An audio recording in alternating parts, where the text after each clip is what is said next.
ravie d'être parmi vous. C'est moi qui vais apporter la parole aujourd'hui. Moi, je viendrai autant de fois que Rolf m'invite. Si vous avez envie de me voir plus souvent, c'est lui que vous devez venir voir. On m'a dit dans l'oreillette que vous avez commencé une série sur le sacrifice. Est-ce que j'ai bon ou pas? Cool. J'ai fait mes devoirs, j'ai regardé les prédications. Et Rolf vous a parlé des priorités dans la vie. Le prix d'une vision. Et puis Donald est arrivé, il vous a parlé de l'amour sacrificiel. C'est quoi s'aimer entre nous? Et puis après, Rolf vous a rappelé le sacrifice de Jésus, ce qu'il a fait pour nous. Et aujourd'hui, je vais continuer sur cette lancée, mais dans un angle un peu différent. Je vais parler du sacrifice collectif, le sacrifice de l'Église, nous ensemble, quoi. Et du coup, j'aimerais d'abord faire une petite simulation, on va dire. Je vais vous décrire des situations. Et si vous reconnaissez quelqu'un, vous ne levez pas la main, s'il vous plaît. Vous reconnaissez quelqu'un. Si ça vous fait penser à quelqu'un, c'est cool. Peut-être que ce sera vous la personne. Dans tous les cas, on ne fixe pas la personne à qui on pense. On ne dit pas son nom à haute voix. Et si c'est vous, désolé, je ne vous ai pas avisé. J'aimerais qu'on fasse le point sur où est-ce qu'on en est par rapport à l'Église. Est-ce que vous connaissez quelqu'un qui a tendance à dire moi, j'ai ma relation avec Dieu, je prie chez moi, je n'ai pas besoin d'église. Est-ce que, eux, je les appelle des agents secrets, peut-être c'est vous, désolé. Est-ce que vous connaissez quelqu'un qui vient tous les dimanches, qui participe, qui chante à la louange, alléluia, alléluia. Mais dès que le pasteur prend le micro pour dire soyez bénis, bon dimanche, la personne est déjà à l'entrée. Je ne sais pas qu'est-ce qu'elle s'enfuit. Elle dit moi je ne parle pas trop aux gens de l'église, je prends mon culte, je m'en vais. Est-ce que vous connaissez quelqu'un comme ça? Ok. Quelque chose d'un peu plus léger, un peu plus grave, un peu moins léger, je voulais dire. Est-ce que récemment, vous avez entendu parler ou vous avez appris des scandales dans une église? Ça devient de plus en plus difficile de défendre les chrétiens évangéliques. Et encore plus grave, et peut-être que ça vous concerne, est-ce que vous connaissez quelqu'un qui ne veut plus servir l'église parce qu'il se dit, mais attends, moi l'église, j'ai trop donné, maintenant je me protège. Et la vérité, c'est que l'Église, elle fatigue, elle déçoit et elle nous coûte. Et on est beaucoup à aimer profondément Jésus, mais à avoir du mal à aimer et à nous engager pour l'Église. Je dis « on » parce que c'était mon cas. Et le message que je vais vous prêcher aujourd'hui, il vient je me suis fait gronder par Dieu déjà, et d'une révélation personnelle. Je crois que inconsciemment, dans ma vie, je me suis dit, les chrétiens, j'ai la flemme. Eux, ils ont la Bible, ils n'ont qu'à la lire et l'appliquer. Déjà, ça, c'est bien. Il y a des gens dehors qui ne connaissent pas Jésus. Et moi, je vais mettre mon énergie pour ces gens-là. Et c'est ce que j'ai fait. J'ai pris ma force, mon temps, mon énergie, mon argent, à construire des relations avec des personnes hors de l'Église. Et ça a porté ses fruits. Pas plus tard que l'année dernière, je suis prof de maths. Il y a une élève qui était musulmane qui se convertit.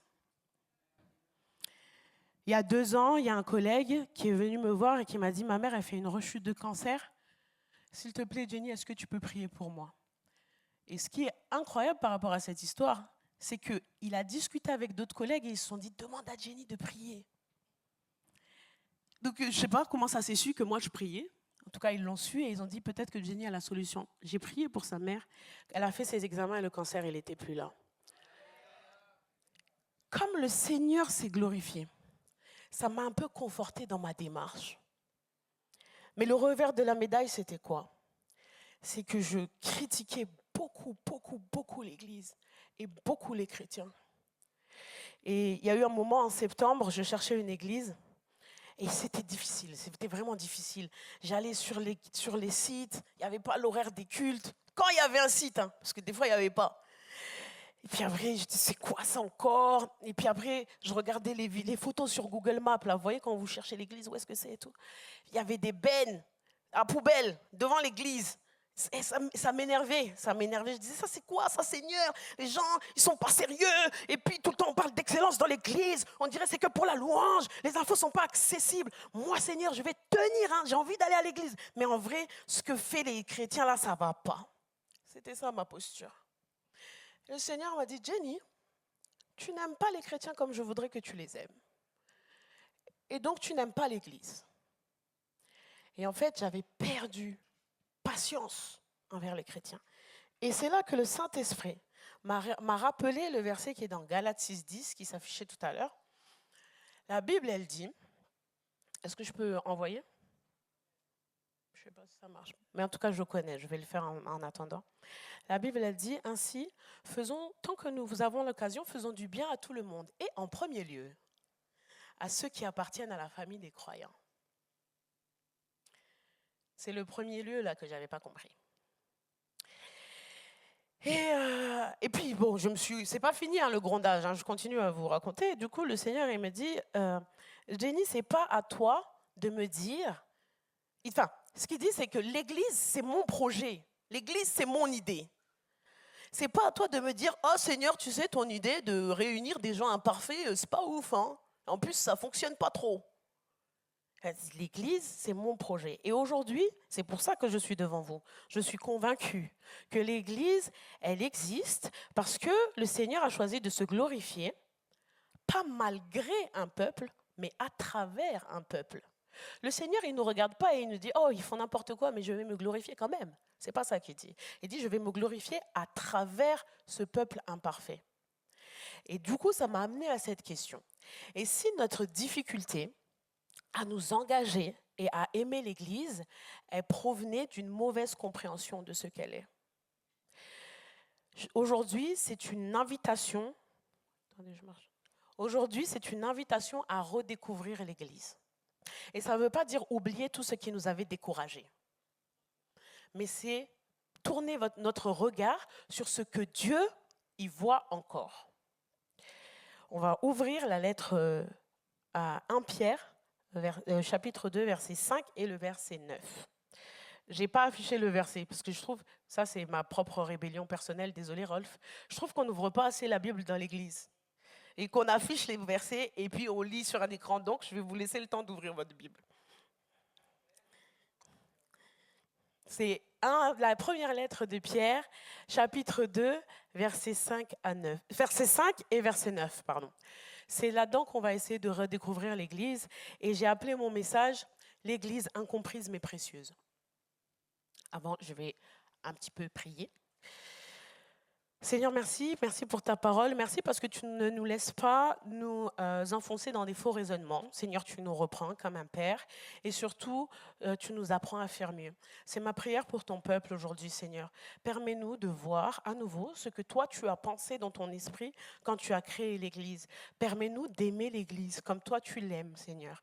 Et permets-nous de faire mieux, toujours mieux, pour ta seule gloire, Jésus. Amen. On a parlé de sacrifice ces dernières semaines. Mais est-ce qu'on a réalisé que le premier lieu où Dieu nous appelle à nous sacrifier, c'est l'Église? C'est ça ma question. La première chose que je veux vous faire redécouvrir sur l'Église, c'est que l'Église est un temple. Ça tombe bien, on a dit, mon temple est préparé. L'Église est un temple. Vous savez, dans le verset qu'on va lire, il y a écrit, vous êtes comme et vous aussi, vous êtes des pierres vivantes. Vous qui formez un temple spirituel, édifiez-vous pour constituer une sainte communauté. Et puis il y a des petits mots que j'ai soulignés là. Pierre, temple, édifier. Édifier, ça veut dire se construire. Et souvent, la Bible, quand elle parle de l'Église, elle utilise une sorte de champ lexical de la construction ou du bâtiment. Et ce n'est pas un hasard, ça. Vous savez qu'on dit que l'Ancien Testament, c'est l'ombre des choses à venir. Et il y a quelque chose qui se passe. Il y a une sorte de ressemblance entre le temple physique qui était le temple de Salomon et le temple spirituel qui est l'Église aujourd'hui. Okay?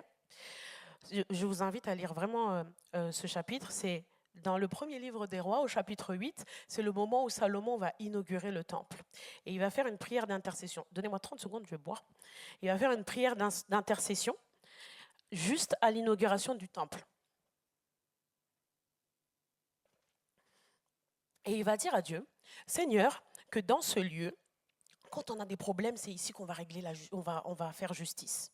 Il va dire, oui, quand on aura besoin de force pour aller à la bataille, c'est ici qu'on va te demander la force. Quand il y a un étranger qui voudra venir rejoindre nos peuples, ici, il sera accueilli. Ce que Salomon va demander à Dieu, c'est que tous les besoins du peuple trouvent la réponse dans le temple. Je ne sais pas si vous suivez un peu ce qui se passe dans l'actualité, surtout aux États-Unis. Il y a un truc qui se passe autour de l'immigration en ce moment. Et il y a une vidéo qui est devenue virale. C'est la brigade ICE, c'est un peu la police anti-immigration, qui vient chercher des personnes qui sont illégalement sur le territoire dans une église. Et puis le prêtre, il est colère, il est rouge, rouge de colère. Il dit, mais vous êtes fous de venir dans mon église. Il a dit, je ne sais pas quel Dieu vous adorez, mais certainement pas le mien. Et il lui dit, mais sortez. Et donc il les vire, hein, vraiment, c'est un peu physique. Et il a dit, celui qui cherchera du refuge le trouvera ici. C'est ce que l'Église. L'Église est un lieu de pardon, de justice, de repentance, de renouvellement, d'asile aussi. C'est ce qu'est l'Église. Et c'est important de se rappeler que c'est ça que Dieu voulait faire pour l'Église. Si on se rappelle le projet de Dieu pour l'Église, ça nous aide à l'aimer mieux. Il y a une deuxième chose. Le projet de Dieu, c'était de construire ce temple. Il y a un moment où, toujours dans le même chapitre, il y a Salomon qui a dit, ouais, tu as dit à mon père, c'est une bonne chose de bâtir un temple à mon honneur, tu as bien fait de prendre cela à cœur. Le Seigneur, il a toujours eu à cœur de construire un temple. Vous savez pourquoi? Parce que, c'est toujours Salomon qui dit, le ciel ne peut te contenir, mais tu acceptes de vivre ici avec nous. Le Seigneur, il avait besoin d'un lieu pour rencontrer son peuple. C'était le temple de Salomon à l'époque, et aujourd'hui, c'est où? C'est nous. C'est l'Église, nous. C'est le lieu où Dieu rencontre son peuple.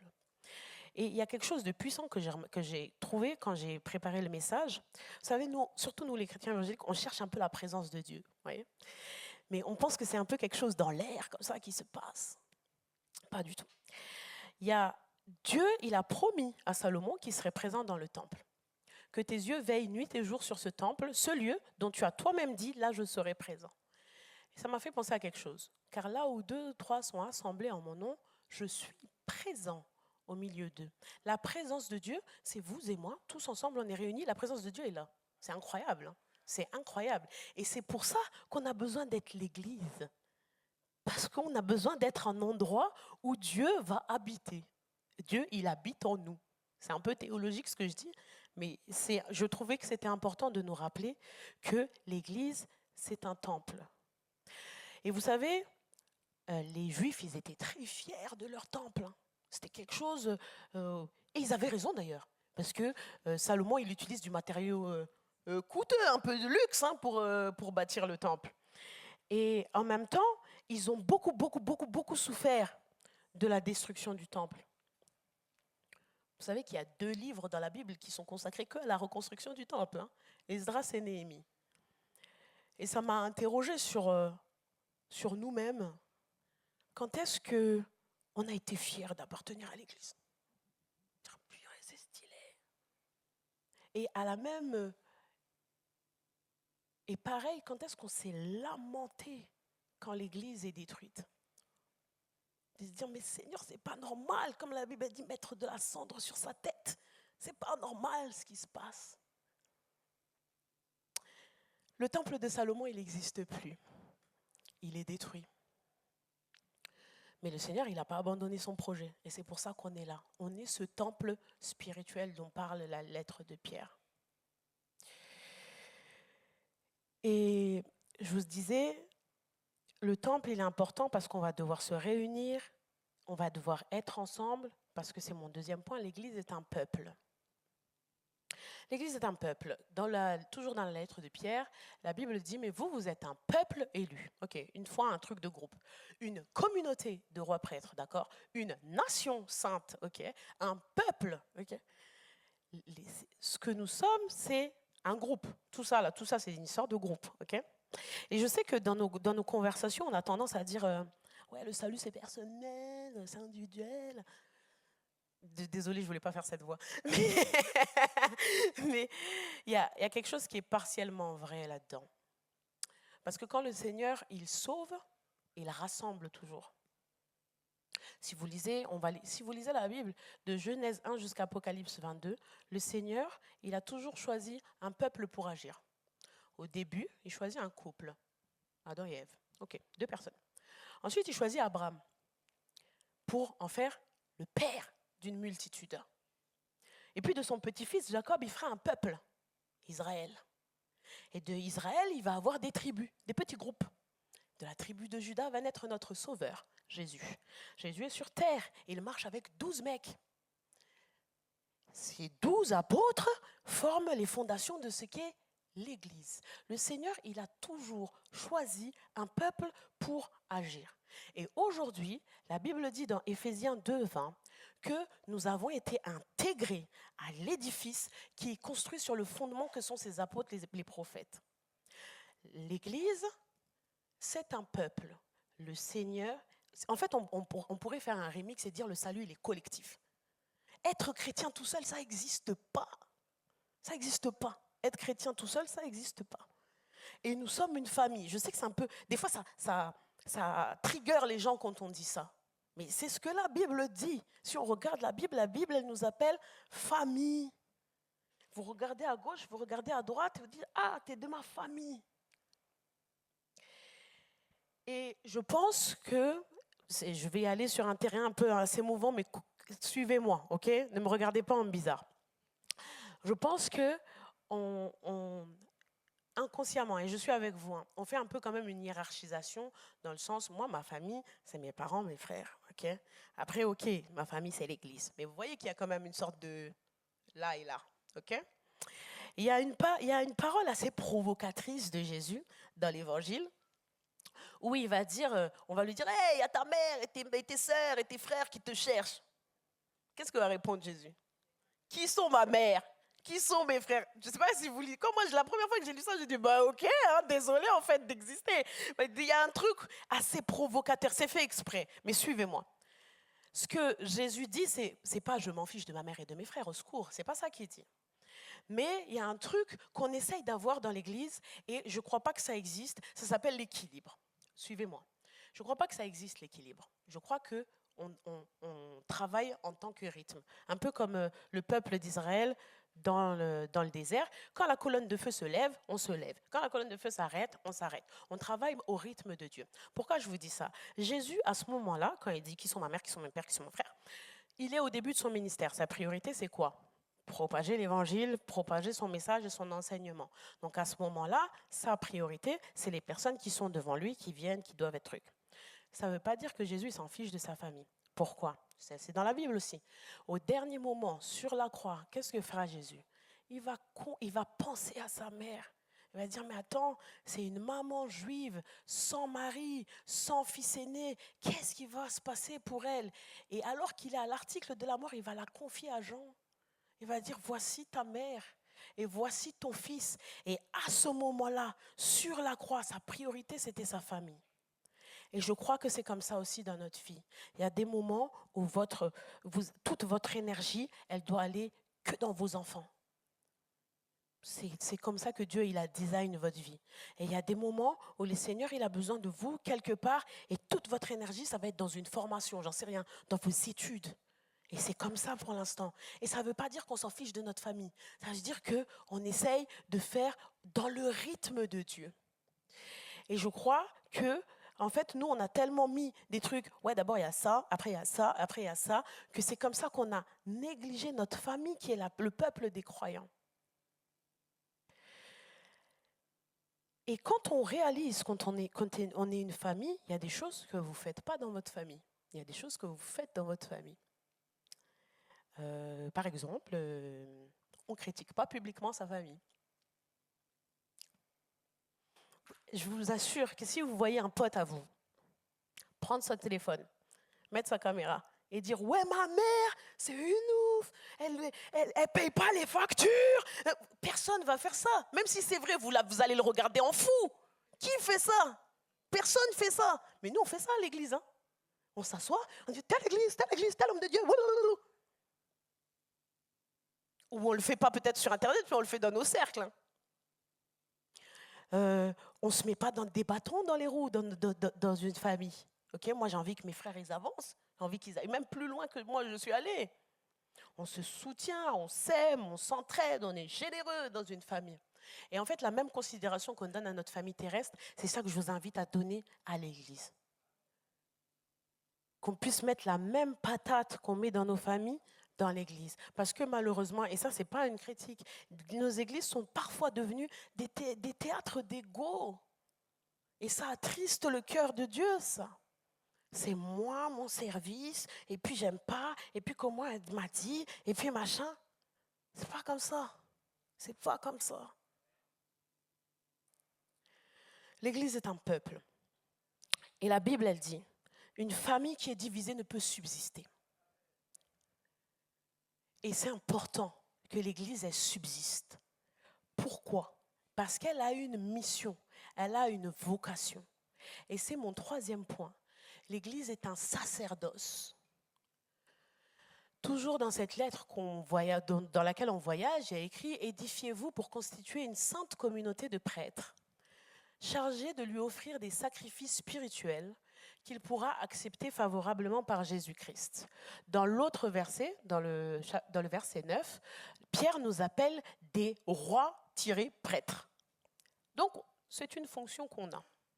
C'est un peu difficile de se voir en prêtre, donc je vais essayer de faire un petit rappel non exhaustif de ce que c'était des prêtres dans l'Ancien Testament. Il y a essentiellement deux fonctions. La première, c'est que les prêtres, ils étaient chargés de conserver la pureté rituelle. C'est-à-dire qu'ils étaient chargés de faire en sorte que les ustensiles ils soient purs, ils soient saints, les lieux soient saints et que le peuple aussi est saint pour la bonne tenue du culte. Okay? Et il y a une deuxième chose à laquelle étaient chargés les prêtres, c'était offrir des sacrifices. Ils étaient chargés d'offrir des sacrifices de la part du peuple. Maintenant, moi, je me suis posée, j'ai dit, bon, ok, moi maintenant, si je suis prêtre, comment je fais pour offrir des sacrifices? Et quel sacrifice je vais offrir? C'est bizarre. Le sacrifice, c'est nous. Le sacrifice, c'est nous. C'est la Bible qui le dit. Romains 12, 1. Ainsi, frères et sœurs, je vous invite à cause de l'immense bonté de Dieu à vous offrir comme des sacrifices vivants, saints, qui plaisent à Dieu. Ce sera de votre part un culte raisonnable. Le sacrifice, c'est nous. Et c'est pour ça que toutes les lettres, ça me fait rire parce que tout à l'heure on faisait un petit récap avec mon frère de c'est quoi les lettres. J'ai dit c'est tout ce qui se termine en ien dans la Bible. Éphésiens, Colossiens, Philippiens, Thessaloniciens, tous les liens là. C'est rempli d'exhortations de les uns les autres. Okay? Supportez-vous les uns les autres, ne vous mentez pas les uns les autres, soyez en paix les uns avec les autres, accueillez-vous les uns les autres, soyez pleins d'affection les uns. Si vous faites la liste, je pense qu'il y en a beaucoup, beaucoup, beaucoup, beaucoup. Et des fois, les standards sont élevés. Mais en tout cas, il y a un truc qui n'est pas écrit dans la Bible, c'est tolérez-vous les uns les autres. Il n'y a pas écrit soyez cordiaux les uns les autres. C'est pas juste, oh tu sais, j'accepte déjà que tu es assis à côté de moi à l'église, c'est bon, hein, on va pas aller trop loin non plus dans cette histoire d'amour. C'est pas ça que dit la Bible, hein. C'est des trucs costauds. Ne vous mentez pas les uns les autres. Ne soyez pleins d'affection les uns les autres. Voyez l'autre comme au-dessus de vous. C'est ça le standard de la Bible. Et en fait, il faut qu'on se rappelle qu'un sacrifice, c'est mourir. Un sacrifice, c'est la mort. Jésus s'est sacrifié pour nous. Il est mort. On doit mourir à notre ego, mourir à nous-mêmes. Sinon, on ne peut pas aimer les gens correctement comme Jésus l'a fait. C'est ça le standard de Dieu. Et je vous disais que la deuxième chose, c'était la pureté rituelle. C'est qu'ils étaient chargés de faire en sorte que les lieux soient purs, les lieux soient saints. Donc comme nous, on est des prêtres, dans notre fonction de prêtrise, il y a ça aussi. Et j'ai essayé de réfléchir à comment ça pourrait se matérialiser dans nos vies. Et en fait, j'ai remarqué, pourquoi Dieu se choisit un peuple, à votre avis? Parce que le Seigneur, il a besoin d'un peuple qui est un exemple. Depuis l'Exode, le Seigneur se choisit un peuple qui a des règles différentes de tous leurs voisins. Okay? Le fait qu'on libère les esclaves, par exemple. Okay? Ça, c'est un truc qui est dans la Bible. C'était révolutionnaire à l'époque. Alors les gens ils devenaient fous. Comment ça? toutes les règles de sainteté que Dieu a, de sainteté et de justice. Voilà comment vous devez vous traiter entre vous. Voilà comment vous devez dépenser votre argent. Voilà comment vous devez, conduire votre famille. Toutes les lois qu'on lit en vitesse dans Lévitique et dans Deutéronome, là, c'était, voilà mes standards de sainteté. Et il n'y avait personne autour qui était pareil. Le Seigneur, il s'est choisi un peuple pour montrer au monde. Voilà comment moi je fonctionne. Nous sommes les exemples de ça. L'Église, c'est ça sa mission. L'Église, c'est d'être un royaume à part. On est un royaume, hein? Un royaume à part. Et c'est nous qui allons montrer au monde, voilà ce que c'est une vie sans compromis. Voilà ce que c'est une vie professionnelle où on n'a pas de raccourci. On est des gens intègres. C'est nous qui allons montrer au monde, voilà ce que c'est un mariage épanoui. C'est nous qui allons montrer au monde, voilà ce que c'est des amitiés saines. Voilà ce que c'est aimer les gens pour de vrai. Voilà ce que c'est être humble. Voilà ce que c'est que d'être généreux. Le Seigneur nous a choisis pour être cette lumière sur le monde et pour être le sel de la terre. Et la Bible, elle dit juste après, à quoi sert un sel qui perd sa saveur ? Je vous invite à vous réattribuer ce rôle de prêtre que la Bible nous donne. Je suis un prêtre. Je suis en charge d'offrir un sacrifice. Ce sacrifice, c'est moi-même. Et je suis en charge de donner au monde la référence en termes de justice, de générosité, de sainteté. Voilà notre rôle en tant qu'Église.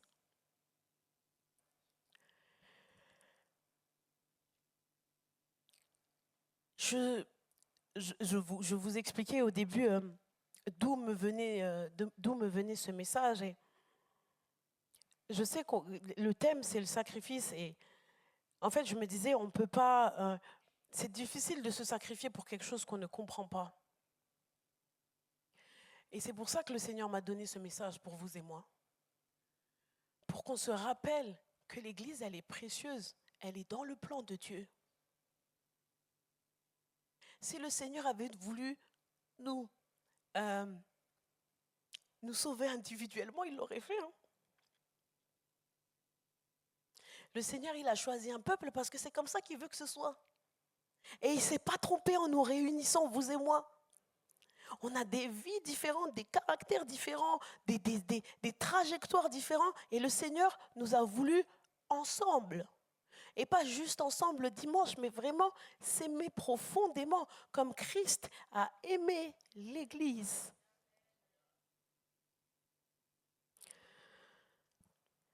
Pierre, il écrit cette lettre à des nouveaux convertis, okay?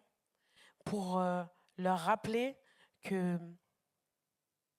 leur identité et pour leur rappeler qu'ils sont un peuple différent. Mais surtout pour leur dire de tenir ferme.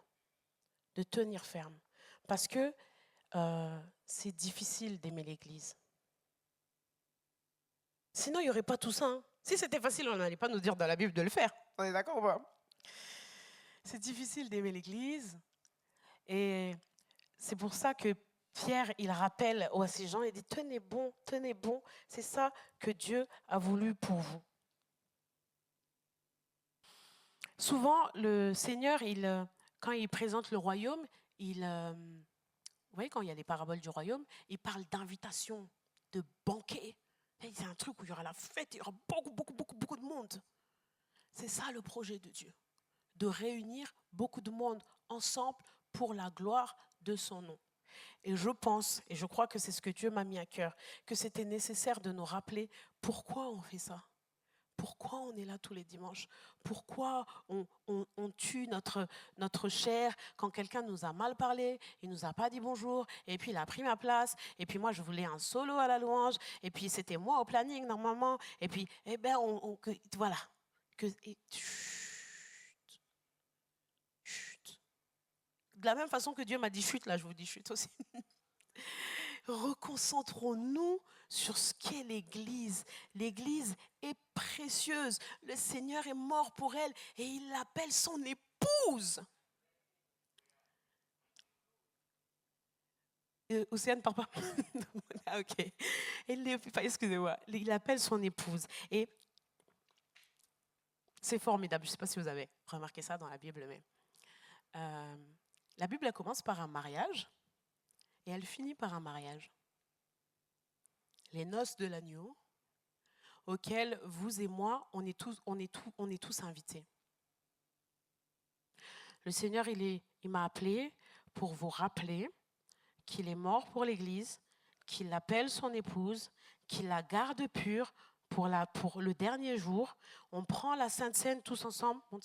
On prend la Sainte Seine tous ensemble pour nous rappeler qu'un jour, il va venir nous chercher. On va tous être invités aux noces de l'agneau. J'ai trop hâte. Vous n'avez pas hâte, vous? Moi, j'ai hâte de faire la fête. Je vous assure, maintenant, toute ma famille est presque sauvée, là. Je suis trop contente. Du coup, on est tous invités aux noces de l'agneau. Et c'est des noces, c'est un mariage. Dans un mariage, que font les époux? Ils se font des vœux. Ils disent à la personne qu'ils ont choisie, je te promets fidélité tous les jours de ma vie. Dans la santé, dans la maladie, dans la pauvreté, dans la richesse, dans les bons et dans les mauvais jours, je vais t'aimer tous les jours de notre vie. Est-ce que nous, aujourd'hui, en tant qu'Église, en tant qu'épouse de Christ, on peut redire ça à Jésus?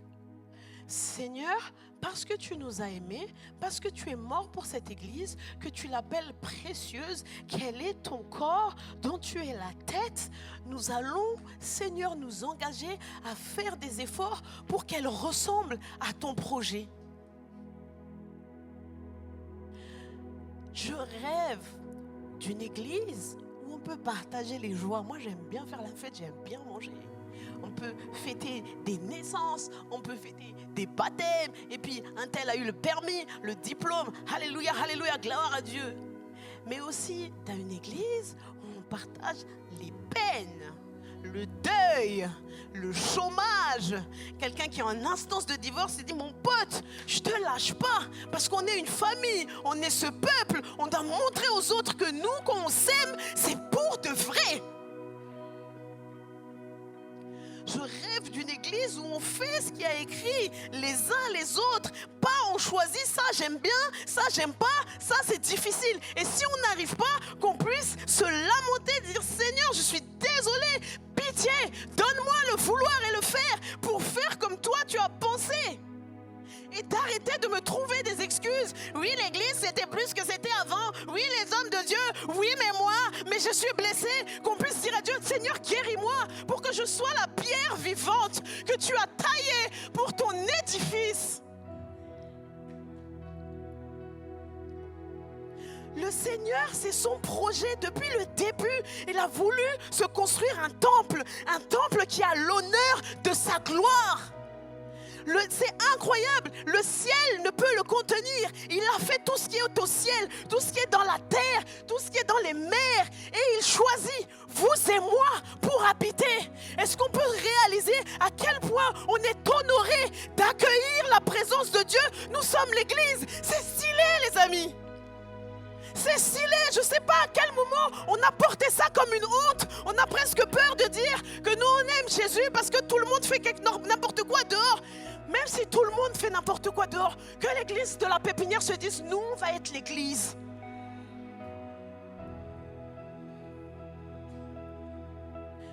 Je ne suis pas venue vous gronder, moi j'ai déjà été grondée, je suis grondée pour vous. Je suis venue pour nous rappeler que l'église est précieuse les amis.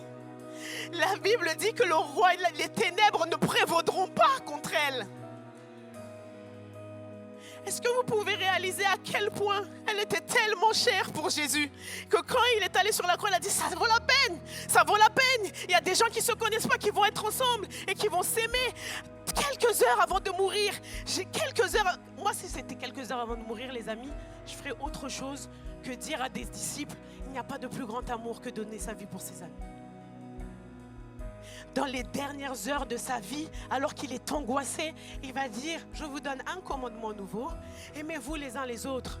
Et à ceci, on reconnaîtra que vous êtes nos disciples. Si vous voulez qu'on reconnaisse que vous êtes des disciples, vous n'avez pas besoin de mettre un poisson derrière votre voiture.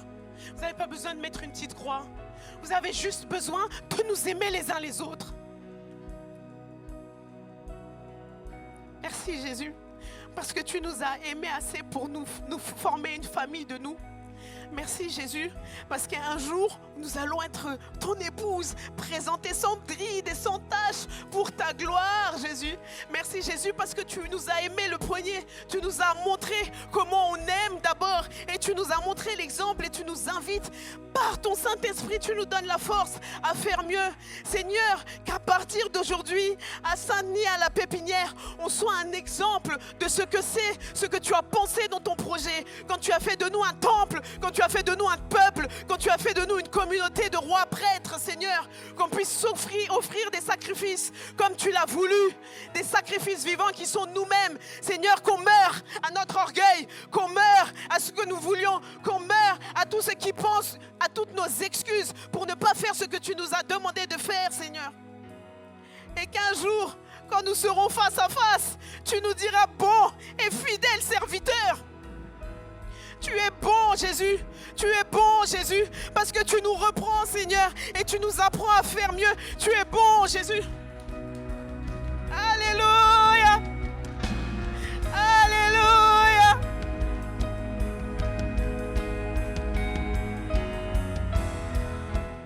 Merci de nous avoir suivis. Si tu as apprécié être avec nous, n'oublie pas de liker et de partager sur les réseaux. Nous proposons chaque dimanche 2 célébrations. Viens nous rejoindre, nous serons heureux de t'accueillir. À la Pépinière, tous les âges sont représentés. Viens booster ta foi au contact de ta génération. Besoin d'un rendez-vous? Nos pasteurs se tiennent à ta disposition. N'hésite pas à les contacter. Si tu as des questions sur la foi ou sur la Bible, tu peux en discuter avec notre équipe pastorale. Inscris-toi dès maintenant. Tu peux suivre nos prédications, posts et actualités sur les réseaux. N'oublie pas de visiter notre site internet. Tu veux t'intégrer et nous connaître un peu plus? Télécharge dès maintenant notre application et reste connecté. À bientôt, à la Pépinière.